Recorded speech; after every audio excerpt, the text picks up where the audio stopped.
Okay, today I'm going to go over 6.2 notes and example. Section 2, modeling with the quadratic function. So let's starting with the easiest one, which is the lower left.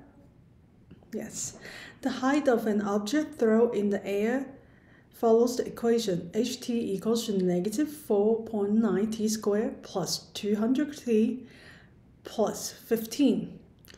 Okay, so when you throw something,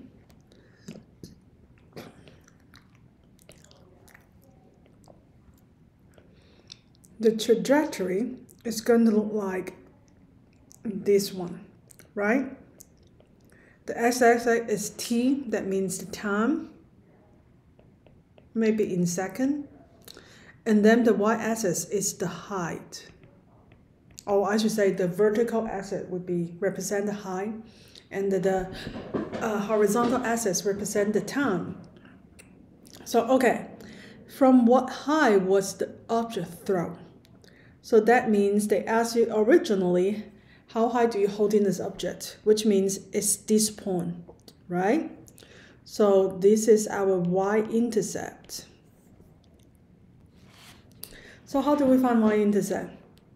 Y-intercept is when t, the time equals to 0. That's the original condition, right? Original status, initial status. So h of 0 equals to 0 plus 0 plus 15 equals to 15. So that means originally the height when the object was thrown is 15 maybe feet, whatever unit that is. And then B asks you what is the maximum height of the object reaches. Maximum, which is this point, which is our vertex. How do you find vertex? So there are two ways to do it. Either you can convert this, complete the square, convert this into a vertex form.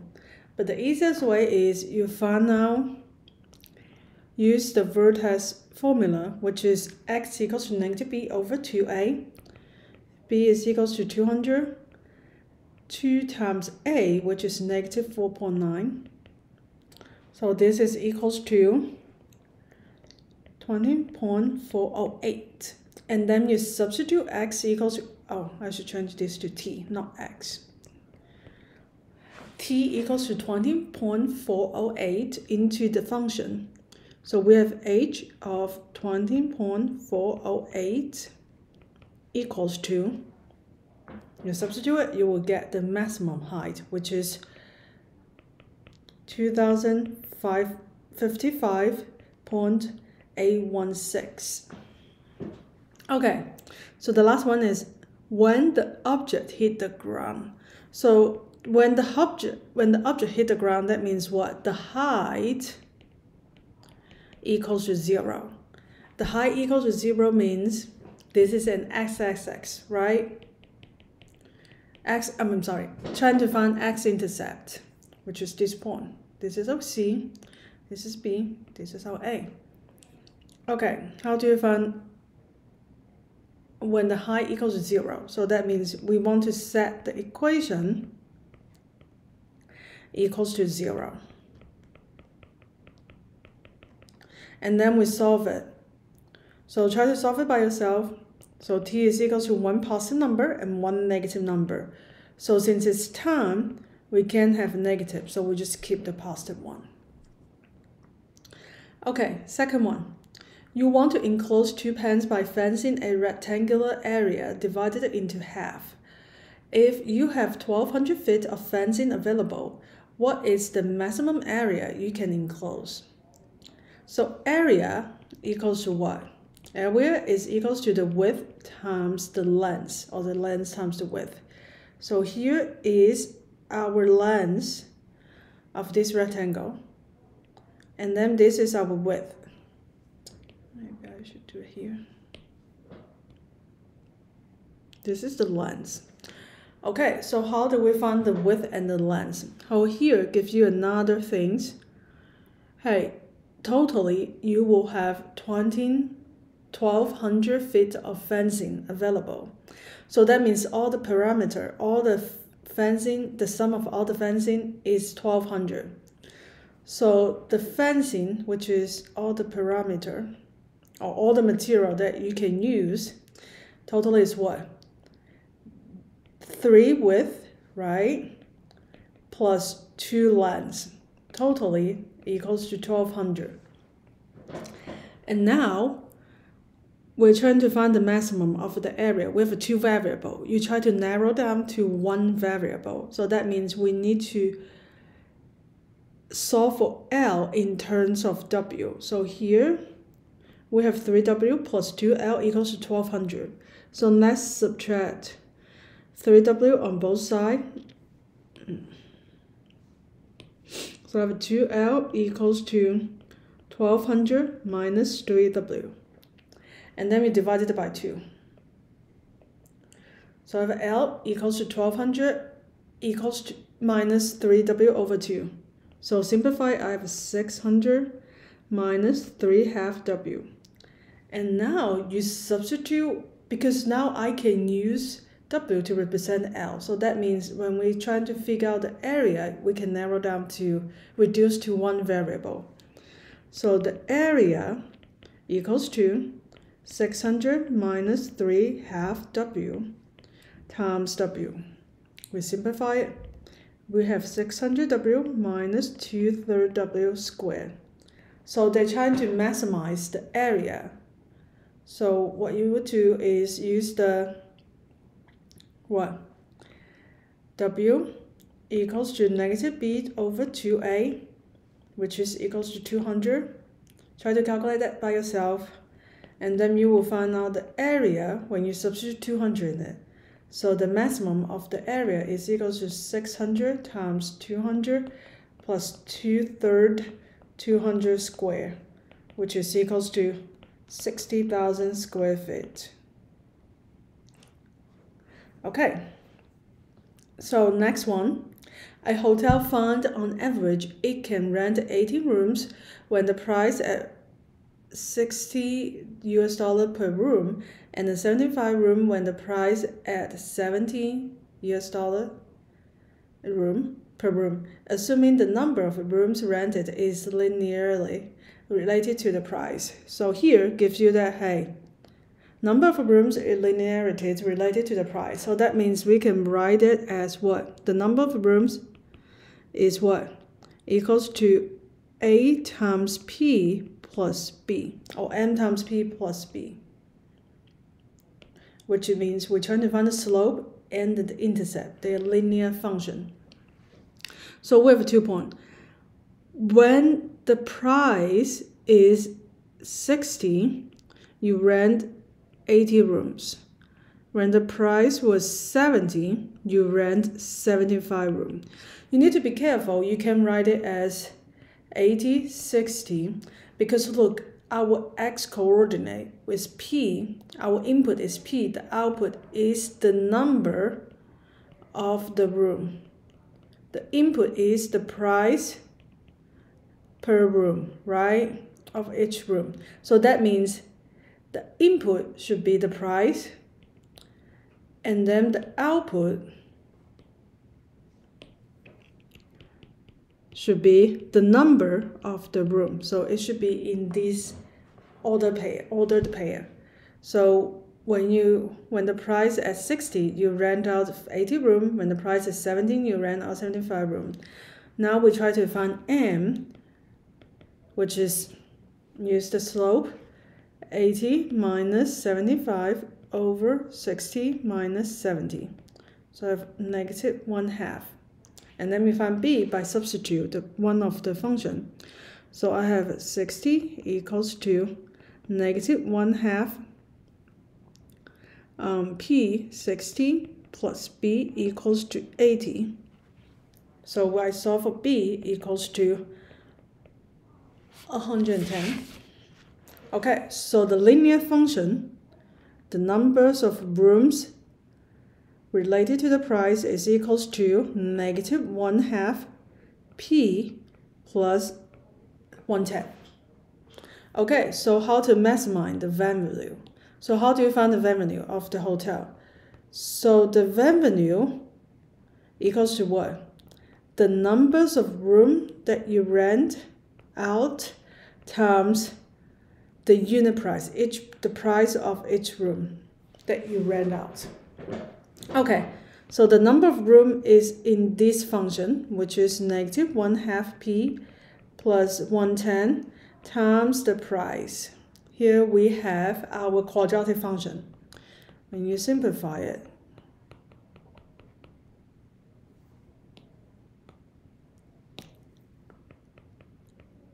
okay, so we have R times P. So how do you find the maximum? Again, you use the vertex formula, which is x equals to negative b over 2a. So I should use p, the price. So when the price equals to 110, we will reach our maximum. So our maximum of the revenue equals to, we substitute 110 into the function, equals to 6,050. So that's our maximum revenue, is 6,050 per night. Okay, a normal window has a shape of rectangle surmounted by a semicircle. If you want a normal window with a perimeter 40 feet, what dimension will be maximized? The area. Area equals to what? When you look at this normal window, you have a two-part, right? One is the area of the semicircle plus the area, you have a two-part, first part and second part. And then the second part is the area of the rectangle. Okay, so let's break this down one by one.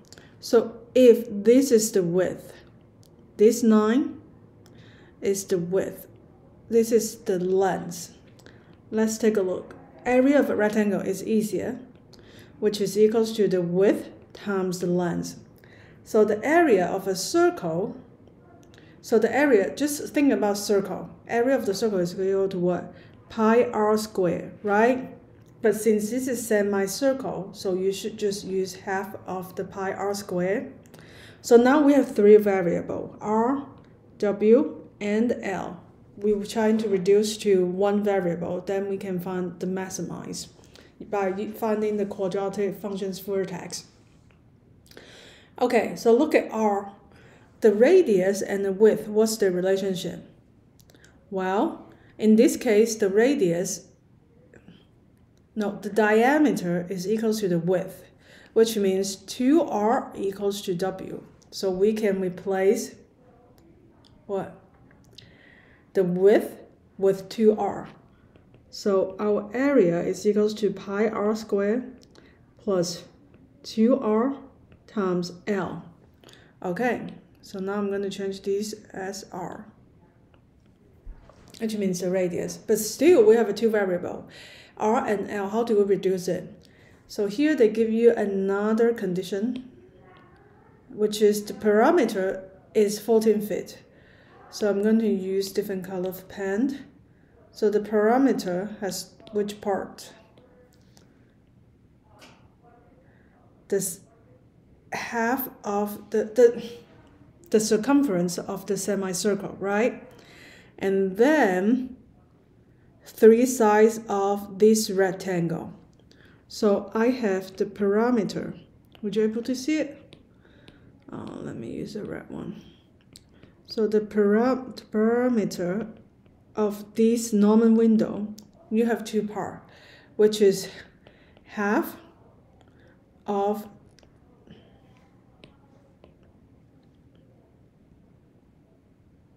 which is the perimeter P of the semicircle, plus 3 sides of the rectangle. Okay, so 3 sides of rectangle, that's easy, right? You have one width, two lengths. So the width is equals to 2r which is here, 2r, 2 times r, because it's also the diameter of the semicircle, plus 2 lengths, which is these two parts, left and right. Okay, so for the circumference of a circle is equals to what? Circumference of a circle is equals to pi d. We don't have d. D is diameter. But d is also equals to what? 2r. So this is the circumference of the circle, but since this is a half circle, so we need to times half. So the parameter of the total normal window is equals to pi r plus 2r plus 2l equals to 14 feet. So now we can solve L. So 2L is equals to 14, subtract pi r, subtract 2r, and then we divide it by 2 on both sides. So now we have L. You can simplify it. So you will have 20 minus half pi half r minus r. Okay, so now we have L. Why do we want L? Because we want to solve for L in terms of LR, so that we can substitute into the area so that we can reduce the variable down to 1. Okay, so now let's reduce it. So area is going to equals to 1/2 pi r squared plus 2r times 20 minus pi half r minus r. So when you simplify it, you're getting 40r minus 2r squared. So now, this part, I think you will be able to do it by yourself because you try to find and maximize the area. That means we're trying to find the vertex. By using the vertex formula, we have r equals to 10, and the area is equals to 200 square feet. Okay, so next part is a major corporation is testing a new car designed for in-town driving. The data below shows the cost of driving the car at different speed. The speeds V are given in miles per hour, and the cost, including the fuel and maintenance, for driving the car 100 miles at the speed. For possible quadratic model for C as a function V, C equals to V squared plus BV plus C. So how can we find the best fitting quadratic model? Now we need to use our decimal. So when you have decimal, first of all, you need to find Math 2, the graphic calculator. And then on the upper right, on the upper left, you plus the add item icon and add the table and type in all your data. 30, 14. Look at here, they tells you that, hey, which one, the first column is represent the data of x1, and the second column, which is the output of data, in our case would be the cost.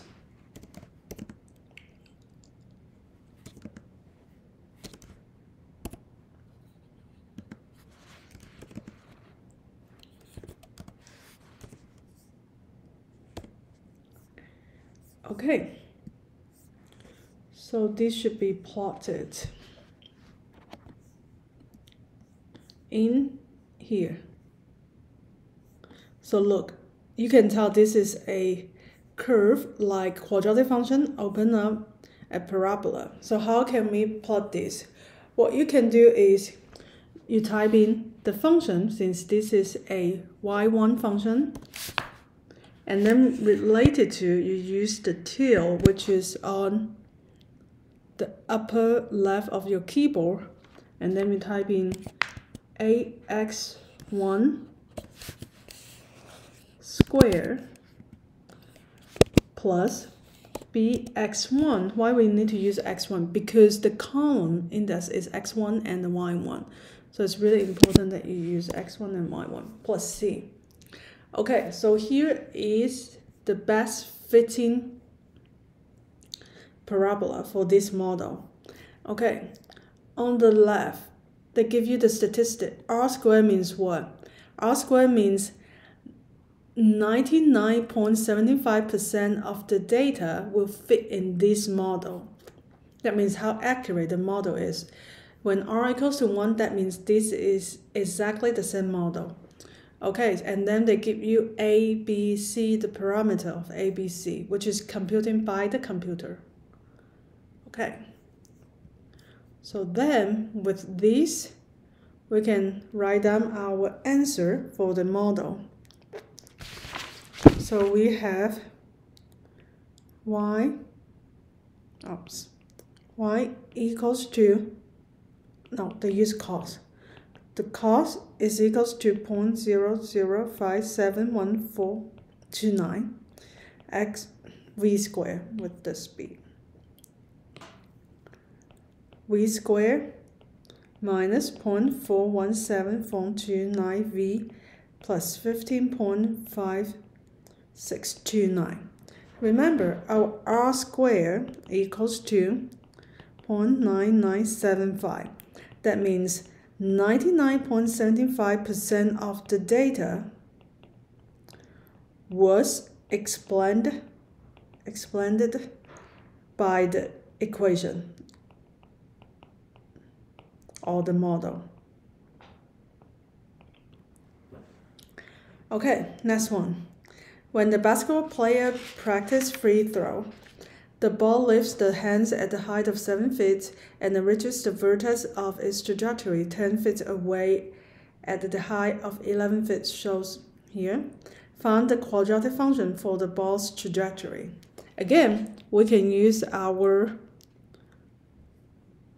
decimal to help us. Oh, before that, let's take a look. What 2 points that we have? We have this point, which is when x equals to 0, we know that's throw at the height of 7 feet. And then we know that the maximum, another point is 10, 11. So we can put in these 2 points into our equation. So I have table 0 and 10. So this is 7, 11. Okay, and then we have a y1 tilde and then a x1 square plus bx1 plus c. Okay, so now take a look. Apparently, this one, even though the statistic is equal to 1, that means it's 100% fit. The model we have here is 100% fit for the data. However, look at the graph. This graph is open up. Oh, were you able to see that? Yes. The graph is open up. That's different than what we have in here, right? This is open down. That means 2 points is not enough when we're trying to predict a quadratic function. What you can do is you find the third point, which is here is our third point.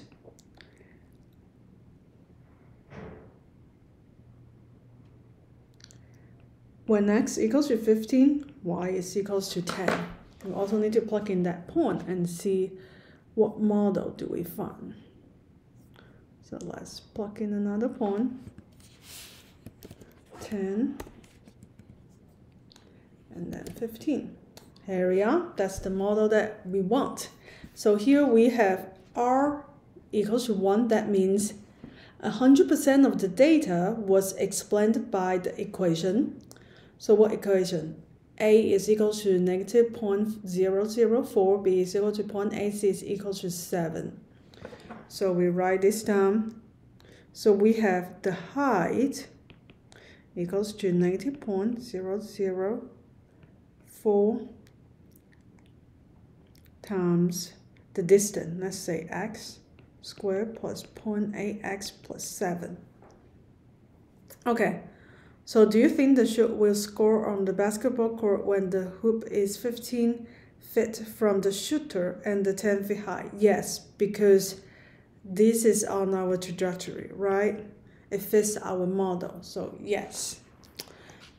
Okay, so that's it for section 6.2. Let me know if you have any homework questions.